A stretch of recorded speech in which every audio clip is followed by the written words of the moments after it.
मित्रों, आज हम महाभारत के एक ऐसे योद्धा के बारे में बात करेंगे जिसे महाभारत का सर्वश्रेष्ठ योद्धा कहा जाए तो भी शायद गलत नहीं होगा। वो योद्धा जिनका नाम सुनते ही बड़े से बड़े शूरवीर भी सहम जाते थे। एक ऐसा योद्धा जिसने अपने जीवन काल में किसी के भी सामने झुकने से मना कर दिया और सबकी चुनौतियों को खुलकर स्वीकार किया, भले ही उनके सामने भगवान परशुराम स्वयं खड़े थे। मित्रों, हम बात कर रहे हैं भीष्म पितामह की। उनका असली नाम देवव्रत था। उनके पिता शांतनु का विवाह जब सत्यवती से हुआ तब उन्होंने आजीवन ब्रह्मचर्य का पालन करने की भीषण प्रतिज्ञा की थी। इसीलिए उनका नाम आगे चलकर भीष्म पड़ा। अपने पिता के लिए इस तरह की पितृभक्ति देख उनके पिता ने उन्हें इच्छा मृत्यु का वरदान दिया था। तो मित्रों, आइए आज की इस वीडियो के माध्यम से जानते हैं कि भीष्म ने अपने जीवन काल में कितने युद्ध लड़े और उनका परिणाम क्या रहा। नमस्कार और स्वागत है आप सभी का द डिवाइन टेल्स पर एक बार फिर। शाल्व से युद्ध। मित्रों, शाल्व अजग के अंश से उत्पन्न एक क्षत्रिय राजा था। एक बार शाल्व ने हस्तिनापुर पर आक्रमण करने की ठानी। जब ये बात भीष्म को पता चली तो वो अपना घोड़ा लेकर अकेले ही निकल पड़े। उन्होंने शाल्व से कहा कि तुम वापस लौट जाओ, नहीं तो इसका परिणाम अच्छा नहीं होगा। लेकिन शाल्व उनकी ताकत से अनजान था और उसे ये ज्ञात नहीं था कि वो उस काल के सबसे बड़े और साहसी योद्धा से बात कर रहा है। उसने आवेश में आकर भीष्म को युद्ध की चुनौती दे डाली और इस युद्ध में अकेले ही भीष्म ने शाल्व की पूरी सेना को पराजित कर दिया। परशुराम से युद्ध। मित्रों, महाभारत के समय भी परशुराम जी की भूमिका काफी महत्वपूर्ण थी। उन्होंने 3 महान योद्धाओं भीष्म, द्रोणाचार्य और कर्ण को शिक्षा प्रदान की थी।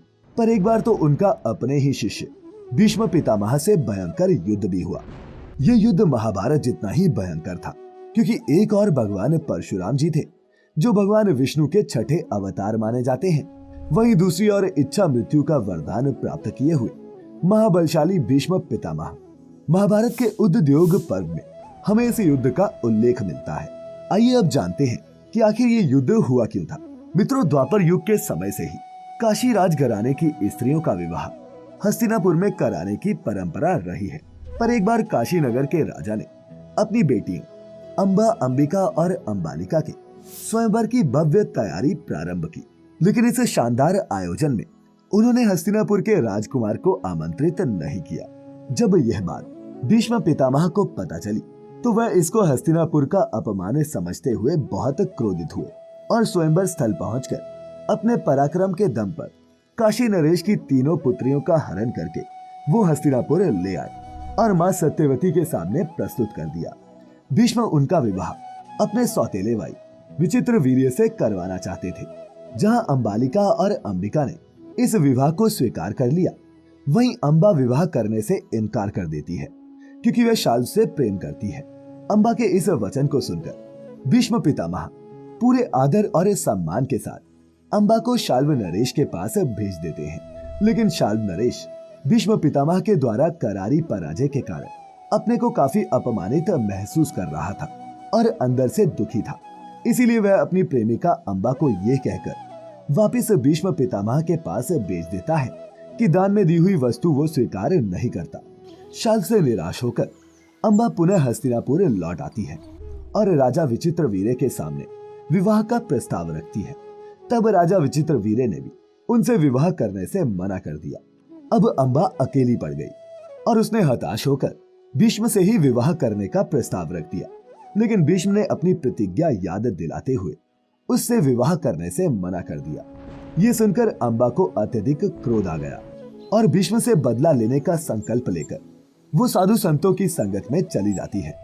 लेकिन भीष्म द्वारा ठुकराने वाली बात उसको अंदर तक चुभ गई थी और उन्हीं साधुओं में उसकी मुलाकात अपने नाना से होती है, जो बाल्यावस्था में ही तपोवन चले गए थे और जो भगवान परशुराम के मित्र और बाल सखा थे। वही अंबा को सुझाव देते हैं कि भीष्म पितामह को हराने का सामर्थ्य केवल भगवान परशुराम में ही है। उनके कहे अनुसार अंबा सारी घटना भगवान परशुराम को बताती है और भीष्म पितामह से विवाह या फिर उनको दंडित करने के लिए कहती है। भगवान परशुराम अंबा के इस कथन को सुनकर क्रोधित हो जाते हैं और भीष्म पितामह को संदेश भेजते हैं भगवान परशुराम जो भीष्म पितामह के गुरु थे, उनका आदेश सुनकर वो तत्काल भगवान परशुराम के पास पहुंच जाते हैं और उन्हें सारा घटनाक्रम बताते हैं तथा उन्हें अपनी प्रतिज्ञा और वचनबद्धता का भी बोध कराते हैं। लेकिन भगवान परशुराम अपने क्रोध के कारण परिस्थितियों को सही ढंग से समझ नहीं पाते और भीष्म को स्वयं से युद्ध करने के लिए प्रेरित करने लगते हैं। भीष्म पितामह अपने गुरु से ज्यादा तर्क नहीं करना चाहते थे और चूंकि वो गुरु थे, इसीलिए उनकी आज्ञा का पालन करने के लिए वे युद्ध के लिए भी तैयार हो जाते हैं। मित्रों, भगवान परशुराम और भीष्म के बीच चला ये भीषण युद्ध महाभारत से भी ज्यादा लंबा चला था। इस युद्ध में विभिन्न प्रकार के दिव्यास्त्रों का प्रयोग किया गया था। भगवान परशुराम और भीष्म पितामह के बीच हुआ ये काफी भयानक युद्ध था जो बिना परिणाम के ही समाप्त हो गया। ये युद्ध इतना भीषण था कि सारी सृष्टि नष्ट होने की कगार पर आ गई थी और आकाश और पाताल में भी आग लग गई थी।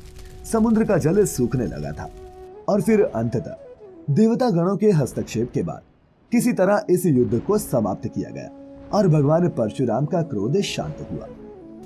विराट युद्ध। इस युद्ध में भीष्म का सामना अर्जुन से हुआ था।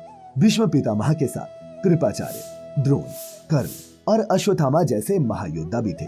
इस युद्ध में अर्जुन की जीत हुई थी, परंतु अर्जुन ने अपनी इस विजय के बाद कहा था कि अगर भीष्म मूर्छित होने का नाटक नहीं करते तो मेरे बाणों में वो ताकत नहीं जो भीष्म को परास्त कर सके। मित्रों, अर्जुन की इस बात से ये साफ दिखता है कि भीष्म पितामह से बड़े बड़े योद्धा भी थर्राते थे। महाभारत के युद्ध के पहले दिन भी भीष्म ने पांडव खेमे में हाहाकार मचा दी थी। पहले दिन भीष्म का सामना अभिमन्यु से हुआ था और इस युद्ध में अभिमन्यु ने भीष्म के रथ का ध्वज काट दिया था, जिससे वे काफी प्रसन्न हुए और उन्होंने उसको आशीर्वाद भी प्रदान किया।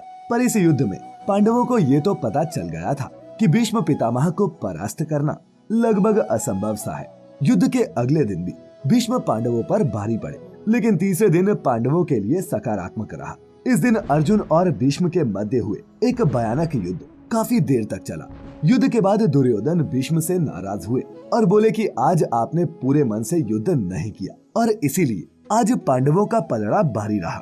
दुर्योधन की इस बात को भीष्म पितामह ने पूरी गंभीरता से लिया और आने वाले दिनों में अपने शौर्य का जबरदस्त प्रदर्शन करते हुए पांडवों के कई सूरमाओं को परास्त कर दिया। यही नहीं, युद्ध के 9वें दिन तो भीष्म का रौद्र रूप देखने को मिला। इस दिन उन्होंने अर्जुन और श्री कृष्ण को अपने बाणों से घायल तक कर दिया था, जिसके जवाब में भगवान कृष्ण को भी क्रोध आ गया और उन्होंने क्रोधवश रथ का पहिया उठा लिया और बोले, आज मैं भीष्म का संहार कर दूंगा। ये सुनकर भीष्म मुस्कुराते हुए बोले, मैं तो कब से इस पल की प्रतीक्षा कर रहा था। तभी अर्जुन ने भगवान कृष्ण से ऐसा न करने का विनम्र आग्रह किया। भीष्म पितामह महाभारत के युद्ध में पांडवों के लिए एक बहुत बड़ी परेशानी थी। ऐसे में भगवान कृष्ण और पांडवों में गंभीर चर्चा हुई और ये पता लगाने की कोशिश हुई कि भीष्म का अंत कैसे होगा। तब भगवान कृष्ण के कहने पर पांडव भीष्म के ही सामने हाथ जोड़कर उनसे उन्हीं की मृत्यु का उपाय पूछते हैं।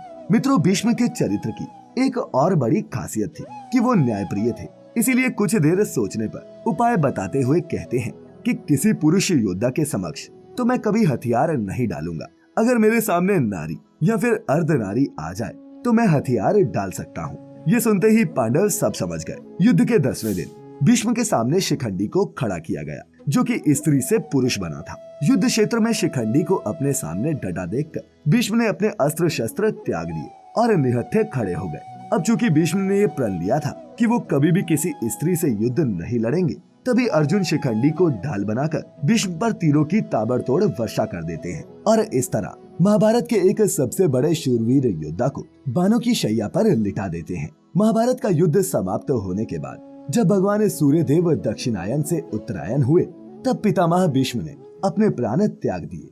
तो मित्रों, हम उम्मीद करते हैं कि भीष्म पितामह के अलग अलग युद्धों के बारे में जानकर आपको अच्छा लगा होगा। ऐसी ही और भी आध्यात्मिक और धार्मिक वीडियोस देखते रहने के लिए सब्सक्राइब कर लें the Divine Tales YouTube channel और फेसबुक पर लाइक करें हमारा page the Divine Tales Hindi. तो फिलहाल आज के लिए बस इतना ही। अब इजाजत दें। आपका बहुत बहुत शुक्रिया।